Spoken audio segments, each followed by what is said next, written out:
first they made a myth to explain the beginning of a new technology. Then they defined who their characters were. So that brings in the literacy component for sure. Then they were able to make a mask to represent each character. And then they had to present him. But afterwards, they're able to analyze and look back at their presentation and look back at their work. And they're able to pick it apart. And even though the other students will be giving them feedback, at the next stage, they really have to reflect on what they've done as a learner and realize how important each stage was for them. So in this lesson, I learned how to make plays and how to be more outgoing when you act them out. And in this lesson, I learned how to become more as a group and learn to work together. So today, we're going to be presenting your mask and myth presentations. Just to get prepared for that, would you be able to take your desk and let's make enough room so that we can all see the presentations up here.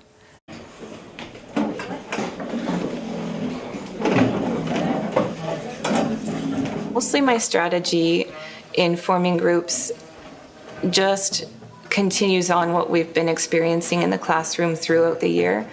I have the students grouped in groups already. They're seated in desks together already. And that's just to help them learn from each other throughout the year and almost work as a team together. You have your written assignment to go along with your mask and myth presentation. In order to help you prepare for that and also to help you get feedback. It's very motivating actually to making a good compliment about how I'm working. Like it took like a lot of work and then like they couldn't say something negative just to make me feel upset about something. Well, you have to consider the other person's feelings and the effort that they put into it when they make it. And when you're making suggestions towards them, you have to make sure it won't hurt their feelings and that it really matters to them. Now, even though you won't be redoing these after you get your feedback, it will help you from now on. It's not like this is going to be your first and last presentation in high school or for the rest of your life.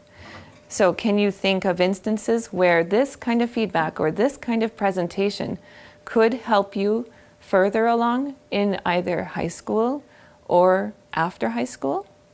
If you have to write a speech or something, it'll help you present it better. That's right.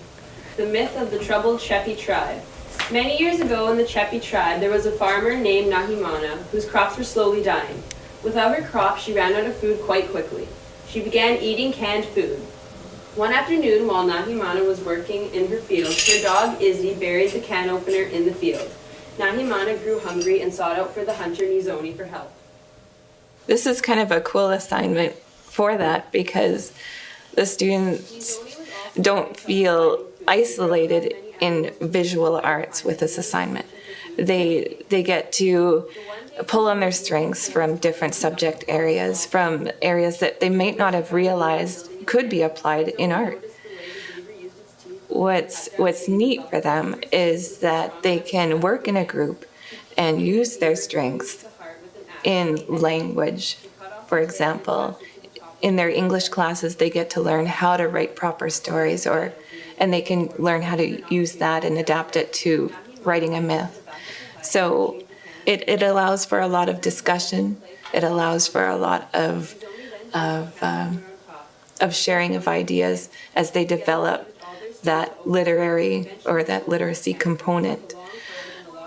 After that, they're able to, yes, they can use the visual arts, the creative process to develop their mask for the myth. But after that, once the mask is created, then they get to work together again to produce a dramatic component. So where they may be lacking a drama course in the school, well, now they can use drama in a visual arts class after having used English and applied it to a bigger project. So it's really It's good for them to be able to make the connections between different subject areas and realize the relevance of each subject area and how it can be connected to themselves. For our project, we decided to make a video because, like Miss Rose said, you get really nervous up here presenting, and we don't like that feeling. So we decided to make a video, and in our video, the technology we decided to use was the camera. So you'll be able to see and hear in the video like how our story, how the camera was created. Another technology that we've been able to use is just simply having the availability of students being able to videotape their presentations instead of simply performing in front of the class. Some students aren't as confident as others, or some students may want to put extra effort and extra time, and they'd rather have the opportunity to film their presentations and then edit them. So using the video camera for that is quite useful. We did a video because, like, I'm not really good in front of doing things in front of the class, so I usually mess up too. it's easier to do it on video where you can erase it and start over. I guess the prior knowledge that they had was learning about each of the elements and building on that knowledge and being able to apply it in a bigger project later on. So first they learned about line, shape, space, color, value, texture, and finally this one is form. So they were able to learn about when they were little and they made simple drawings, that's line. And even though it sounds so simple to them when they hear it, when they start using line and they start talking about how it's used and they begin to look at it in a different way, then it builds their confidence in understanding art in a whole new way. So when they finally get to work with form and they get to build a sculpture and they get to apply the elements that they used earlier, they already have that confidence that maybe this is okay, and finally they can work with a new project and a new material and still learn, of course, and still be learning about form in three-dimensional and a material like paper mache, but they've built up to that. First thing you have to do is first you had to go on the West Coast Aboriginal site and look at 3 masks and pick 3 features that you like from those masks and create your own.